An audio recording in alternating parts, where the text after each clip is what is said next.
Territoire d'info, Cyril Viguier. Bonjour, bon lundi, bienvenue dans la matinale de Public Sénat et de Sud Radio avec la participation de la presse quotidienne régionale. Aujourd'hui, notre invité, c'est Valran de Saint-Just. Bonjour. Bonjour. Vous êtes tête de liste du Front National en Île-de-France et trésorier de ce même parti. Exactement. Toujours. Pour vous interviewer ce matin sur une actualité très chargée, Véronique Jacquier de Sud Radio. Bonjour Véronique. Bonjour à tous. Et bonjour Mickaël Zamès de Public Sénat. Bonjour. Bonjour. Valran de Saint-Just, un ancien militant socialiste, numéro 3 sur votre liste régionale, Guy de Balle. Est-ce que c'est un choix de conviction? Est-ce que c'est de l'opportunisme? N'avez-vous pas l'impression de l'avoir un peu instrumentalisé dans cette affaire? Pas du tout, parce qu'il est venu nous voir maintenant il y a plusieurs mois. On ne parlait même pas des régionales à l'époque. Il nous a surtout donné beaucoup de notes, beaucoup de rédaction de sa part. Et puis, pour répondre d'ailleurs au maire du 20e, c'est facile. Je l'ai d'abord placé en numéro 7 sur la liste de Paris. Ça lui était un peu égal. Il avait demandé à être sur la liste. Je lui ai dit, écoute, pour le moment, tout est fait. Il était en numéro 7, donc pas sur une place éligible. Et puis, par les mystères, la place du numéro 3 s'est dégagée et j'ai immédiatement pensé à lui. Au début, il n'a même pas su qu'il était numéro 3. C'est moi qui lui ai téléphoné en lui disant « La commission d'investiture t'a investi en numéro 3 ». Ah, merci beaucoup, je suis très content. Mais il ne m'a pas instrumentalisé et je ne l'ai pas instrumentalisé. Tout ça est très naturel. On passe au sondage TNS, Mickaël Zamès. Oui, sondage TNS qui dit 52% des Français interrogés ne trouveraient pas cela gênant si une région bascule au Front National. Hier, Manuel Valls a dit que ce serait un drame. Qu'est-ce que ça vous a fait quand il a dit ça? C'est-à-dire qu'on se demande toujours jusqu'où ils vont aller, puisqu'ils disent, et M. Le Guen a dit ça aussi, nous utiliserons tous les moyens pour contrer le Front National. Alors jusqu'où? Il y avait un titre de journal, je crois, samedi, Valls dit qu'il va tout faire contre le Front National, mais il ne dit pas exactement quoi. Et vous lui demandez donc de clarifier par exemple qu'est-ce qu'il voudrait faire? Nous sommes en République, il y a un état de droit.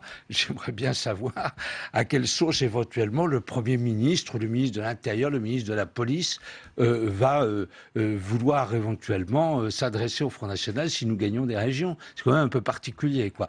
Moi, j'ai eu un mot très brutal il y a quelques jours à cet égard, mais je crois surtout que c'est une attitude très peu républicaine. Véronique Jacquier. Vous êtes crédité de 18 à 20% d'intention de vote en Île-de-France. C'est suffisant pour vous maintenir au second tour? Oui, très suffisant. Voilà, vous êtes un faiseur de roi. Est-ce que vous empêcheriez la droite de l'emporter? Écoutez, je ne sais pas. Là, il est évident que si nous faisons plus de 10%, comme les résultats des départementales, des européennes et les sondages le montrent, nous nous maintiendrons pour avoir des élus. Personne ne comprendrait que nous fassions le contraire et que nous n'ayons pas d'élus. Et comme à l'heure actuelle, et depuis longtemps, et encore d'après ce qu'a dit M. Sarkozy ce week-end, il n'est pas possible de parler avec toutes ces personnes, et notamment avec Mme Pécresse, évidemment, nous nous maintiendrons. Mais vous assumeriez de faire passer Barthelone? Comment? Vous assumeriez de faire passer Barthelone? Écoutez, je veux dire, pour nous, nous l'avons dit, je pense qu'on peut le démontrer, je le démontre facilement. Entre M. Barthelone et Mme Pécresse, je ne vois pas beaucoup de différence, puisque Mme Pécresse a voté, notamment sous le mandat de M. Huchon, des mesures extrêmement symboliques, comme la gratuité des transports aux clandestins présentée par M. Huchon. Donc franchement, j'ai la preuve que c'est... La droite au pouvoir, c'est la même chose pour vous? À peu près, oui. Moi, j'ai une expérience importante de conseiller régional avec des présidents de fausse droite et des présidents de fausse gauche. Et tout ça a toujours été à peu près pareil. Je reviens sur... Vous parliez de Nicolas Sarkozy à l'instant. Effectivement, il a dit qu'il se posait un peu comme un rempart face à vous. Si jamais il y a encore une région qui passe au Front National, estimez-vous que la stratégie de Nicolas Sarkozy telle qu'elle est aujourd'hui serait discréditée? Mais je ne vois pas tellement de stratégie de Nicolas Sarkozy, parce qu'il est complètement écartelé entre la volonté de plaire aux électeurs du Front National et la volonté de faire alliance avec le MoDem et l'UDI. Depuis maintenant très longtemps, l'UMP et maintenant les prétendus républicains font le grand écart. Regardez encore à la région. M. Huchon a fait voter 5 millions d'euros de subventions pour les clandestins. Mme Pécresse a voté contre. Mais les conseillers régionaux du MoDem et de l'UDI ont voté pour. Et ils prétendent, alors qu'ils sont complètement contraires sur une mesure aussi symbolique et importante, prétendent faire campagne ensemble, faire liste ensemble et diriger la région ensemble. Donc je ne vois pas de stratégie de M. Sarkozy. Un jour, il va cogner un peu sur nous. D'autres jours, il va essayer de parler un peu comme nous. Et puis, il y a toujours cette alliance contre nature de la carpe et du lapin. Ça veut dire que s'il n'avait pas fait alliance, qui ont fait passer François Hollande, qui ont empêché Sarkozy d'être réélu. Si je vous entends et je démontre un peu ce que vous dites, ça veut dire que s'il n'avait pas fait alliance avec l'UDI ou avec le MoDem, il serait plus enclin de discuter avec vous, ou en tout cas, vous seriez plus enclin d'aller vers lui? Pas Nicolas Sarkozy. Moi, ce que je pense depuis longtemps, c'est que sur le plan des idées, du programme, les Républicains devraient se séparer en deux. C'est trop divers sur le plan du fond. Vous êtes sur la tendance Henri Guénaud. C'est-à-dire un monsieur une droite bonapartiste et une droite orléaniste. Un monsieur comme Guénaud, pardonnez-moi, d'abord sur le plan du personnage, on peut parler avec lui, c'est quelqu'un de courtois, et deuxièmement, il y a un certain nombre d'idées, oui, qui peuvent permettre de parler, c'est certain, de réflexion, de réflexe même patriotique de la part de monsieur Guénaud. Il y a longtemps que monsieur Guénaud aurait dû quitter les Républicains. Vous l'accueillerez avec plaisir. Pour vous rejoindre. Écoutez, pourquoi pas, on peut parler en tout cas. Xavier Bertrand demande aux candidats éligibles sur sa liste une participation aux frais de campagne de 7 000 euros. Dominique Régnier fait pareil, il demande 15 000 euros. Quelle est votre stratégie? Vous avez fait un emprunt personnel? Oui, moi j'ai pu emprunter et financer la campagne, donc je n'ai pas de problème. Mais ça n'est pas du tout anormal de demander une participation. Dans les précédentes régionales auxquelles je me suis présenté, il y a eu des participations. Mais il faut savoir aussi que ce ne sont que des prêts. Les candidats qui avancent de l'argent sont remboursés quand... Votre prêt, vous l'avez fait à la Cotelec, c'est le micro-parti de Jean-Marie Le Pen. C'est-à-dire qu'il y a encore des discussions possibles avec Jean-Marie Le Pen, alors? Parce que d'abord, aucune banque ne veut prêter maintenant aux partis politiques et aux candidats. Je crois que c'est à peu près pour tous les candidats. Mme Pécresse a peut-être eu un peu plus de chance que moi. Et Cotelec... Non, elle a changé de banque, elle aussi. Oui, mais elle a quand même pu emprunter sur la Cotelec, M. Valéran. Oui, Cotelec, l'association Cotelec a proposé de nous prêter et nous n'y avons vu aucun inconvénient. Jean-Marie Le Pen a séparé complètement la question de la gestion de cette association et nos divergences. Véronique Jacquier. Bernard Cazeneuve fait baisser le nombre de migrants à Calais. Il les envoie, Le ministre de l'Intérieur donne des ordres, bien sûr, pour les envoyer dans des centres de rétention dans toute la France. 1500 personnes ont été envoyées dans divers centres de rétention.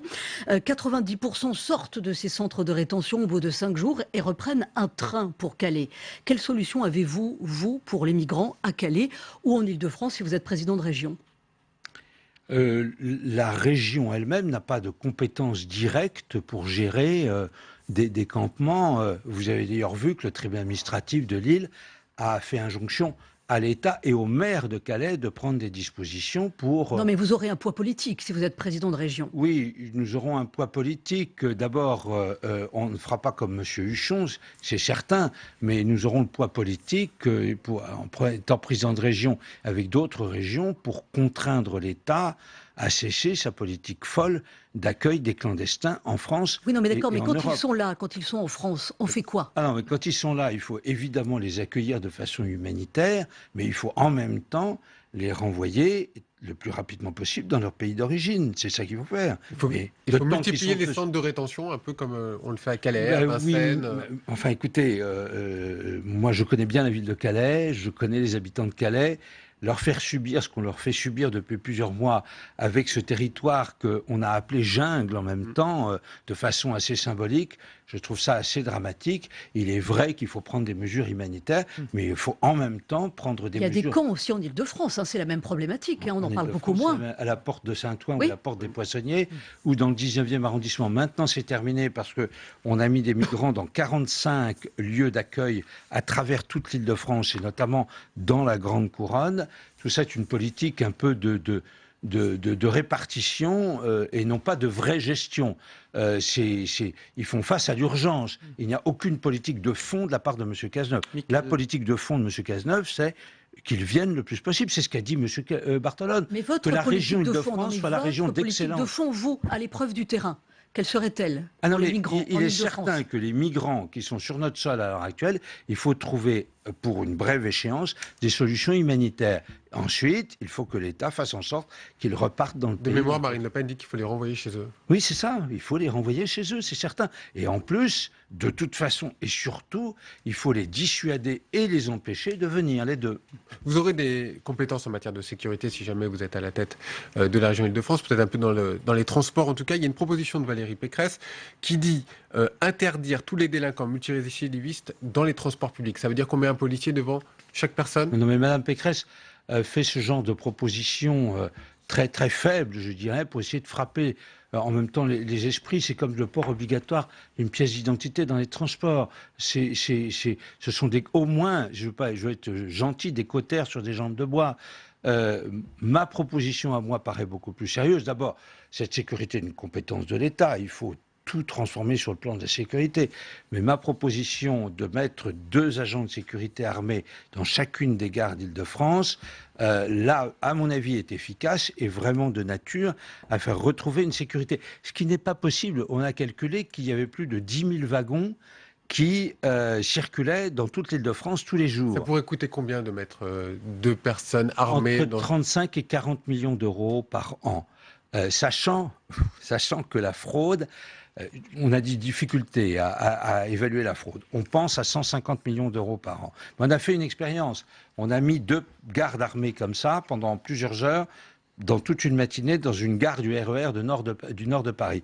Pendant tout leur temps de présence, plus 80% d'achat de billets. Pendant leur temps de présence dans la salle d'accueil de la gare. Avec 2 agents visibles. Des agents visibles en uniforme avec une arme, et ça dissuade énormément. Et je pense que dans les gares, dans les 380 gares d'Île-de-France, ça serait efficace. Donc vous faites appel à l'armée aussi, quelque part? Non, on fait appel aux services de sécurité de la SNCF et de la RATP, qui sont déjà armés, qui sont des agents et même des officiers de police judiciaire. Il suffit de financer. Vous recrutez? Oui, on recrute là, c'est sûr. Vous savez, pour la sécurité, l'état dans lequel elle est à l'heure actuelle en Île-de-France, il faut faire de très gros efforts en faisant des économies à côté. Alors, par exemple, prenons un exemple aussi sur ce que vous proposez sur, par exemple, la réforme de l'habitat. Ce n'est pas de la compétence de la région, c'est de la compétence de l'État. Dans votre programme, vous faites très fortement allusion sur le fait que vous ne pourrez pas forcément mettre en place votre programme aujourd'hui, parce qu'il faudra attendre 2017 et éventuellement l'arrivée de Marine Le Pen au pouvoir. Mais alors, il se passe quoi entre 2015 et 2017 en supposant que Marine Le Pen arrive? Il y a un certain nombre de thèmes que nous abordons, comme celui de la sécurité, ou celui du logement aussi, qui dépendent évidemment d'autres structures, d'autres collectivités territoriales ou de l'État plus que de nous. Il se passe quoi entre 2015 et 2017? Mais nous avons, le Conseil régional a quand même une très grande compétence en matière de logement. Et les mesures que j'ai proposées peuvent être appliquées immédiatement, notamment le fait que nous conditionnons les aides que nous donnons aux bailleurs sociaux à un certain nombre de critères que les bailleurs sociaux seraient obligés de mettre au point dans les immeubles qu'ils gèrent, notamment sur les questions de sécurité, sur les questions de laïcité et sur les questions d'attribution à ceux qui ont la nationalité française ou qui ont 10 ans de cotisation sociale ininterrompue. Bernie Jacquet. Votre priorité pour l'Île-de-France, c'est la création d'emplois ?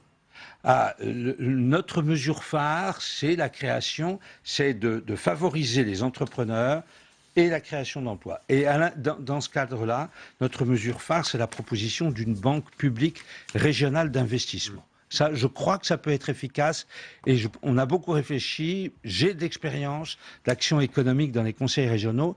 Ils n'ont jamais été jusqu'au bout, les conseils régionaux. Ils doivent aller jusqu'au bout de leur action économique et vraiment prendre à bras le corps, à la place peut-être des banques que nous connaissons, l'aide aux entrepreneurs.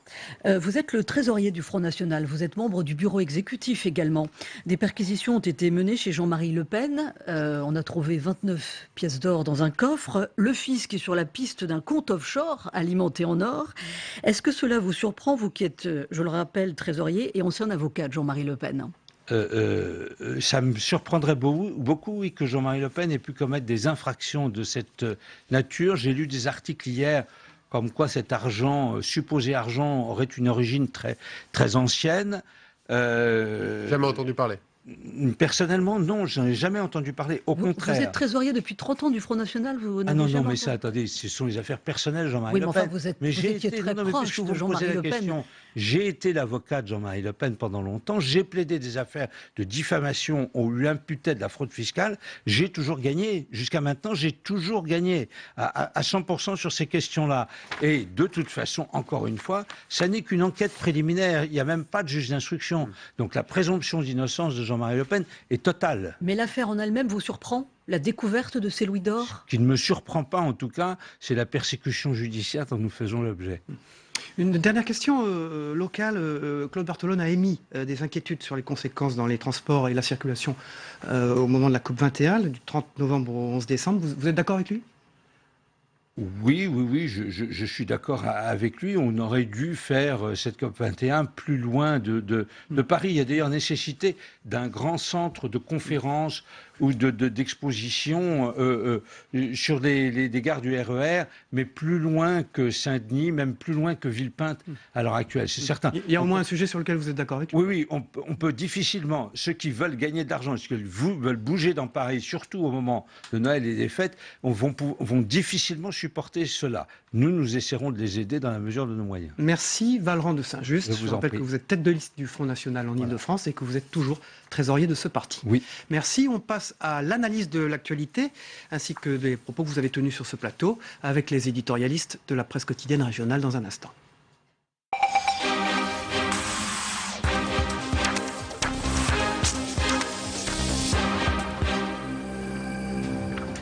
Voilà, aujourd'hui j'accueille deux éditorialistes de la presse quotidienne régionale, Denis Jambard qui représente Bonjour, Nice Cyril. Matin, bonjour Denis, et Michel Urvois, éditorialiste politique à Ouest France.